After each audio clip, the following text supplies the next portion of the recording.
नमस्कार मित्रांनो, स्वागत आहे तुमचं स्टार बायोग्राफी हब या आपल्या यूट्यूब चॅनलमध्ये. अशोक सराफ, ज्यांना मराठी चित्रपटसृष्टीचे सम्राट किंवा बहुरूपी म्हटले जाते. चला तर मग जाणून घेऊया त्यांच्या 50 वर्षाहून अधिक काळाच्या कारकिर्दीचा आढावा.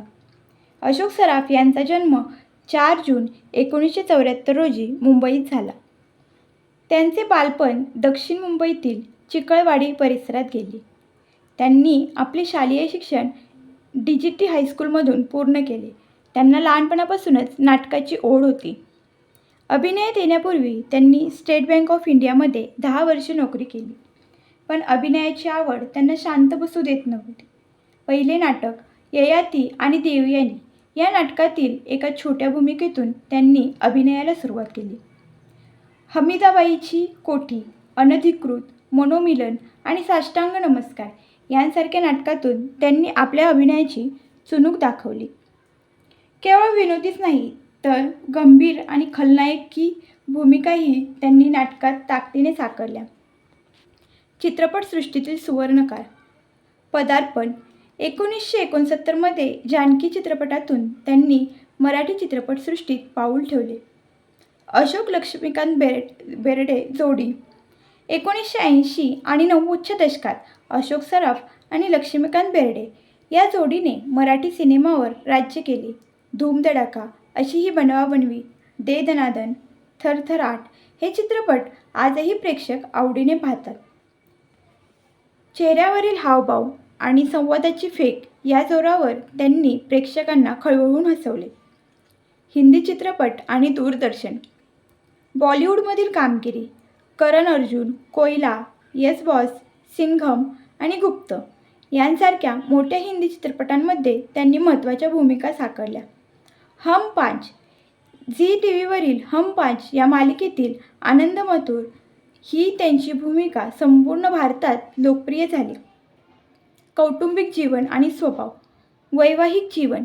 त्यांनी अभिनेत्री निवेदिता जोशी सराफ यांच्याशी लग्न केले. त्या स्वतः एक उत्तम अभिनेत्री आहेत. इतके मोठे स्टार असूनही अशोक सराफ अत्यंत नम्र आणि शिस्तप्रिय कलाकार म्हणून ओळखले जातात. ते आजही कामाला तितकेच महत्त्व देतात. पुरस्कार आणि सन्मान. महाराष्ट्र भूषण. 2023 मध्ये त्यांना महाराष्ट्र शासनाचा सर्वोच्च महाराष्ट्र भूषण पुरस्कार देऊन सन्मानित करण्यात आले. त्यांना 5 वेळा राज्य शासनाचे पुरस्कार मिळाले आहेत. तसेच अनेक जीवन गौरव पुरस्कारांनी त्यांना गौरवण्यात आले आहे. महत्त्वाचे संवाद आणि वैशिष्ट्य. धनंजय माने इथेच राहतात का हा संवाद आजही तितकाच लोकप्रिय आहे. लक्ष्मीकांत बेर्डे यांच्याशी असलेले नाते.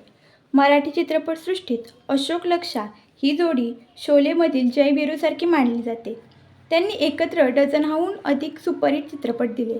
त्यांच्यातील केमिस्ट्री इतकी जबरदस्त होती की अनेकदा संवादाशिवाय केवळ एकमेकांकडे बघून ते सीन जिवंत करत असत. अशी ही बनवाबनवी हा चित्रपट त्याचे उत्तम उदाहरण आहे. मामा हे नाव पडण्यामागची गोष्ट. आज संपूर्ण महाराष्ट्र त्यांना अशोक मामा या नावाने ओळखतो. असे म्हटले जाते की चित्रपटाच्या सेटवर असलेल्या कॅमेरामॅनच्या मुलाने त्यांना पहिल्यांदा मामा म्हणून हाक मारली. हळूहळू तंत्रज्ञ आणि इतर कलाकारही त्यांना मामा म्हणू लागले आणि पुढे हे नाव त्यांची ओळख बनली. जर तुम्हाला त्यांच्या कामाचा सखोल अभ्यास करायचा असेल तर खालील चित्रपट नक्की पहा. वजीर. यात त्यांनी एक गंभीर राजकीय भूमिका साकारली आहे. चौकट राजा या चित्रपटात एका मतिमंद मुलाच्या मामाची हळवी भूमिका त्यांनी केली आहे. एकापेक्षा एक यात त्यांनी एका पोलिसाची भूमिका केली आहे जी त्यांच्या विनोदी टायमिंगसाठी प्रसिद्ध आहे. माझा पती करोडपती यात त्यांनी साकारलेली विविध रूपे त्यांच्यातील बहुरूपी कलाकाराचे दर्शन घडवतात. जर तुम्हाला व्हिडिओ आवडला असेल तर व्हिडिओला लाईक करा, शेअर करा आणि सबस्क्राईब करायला विसरू नका.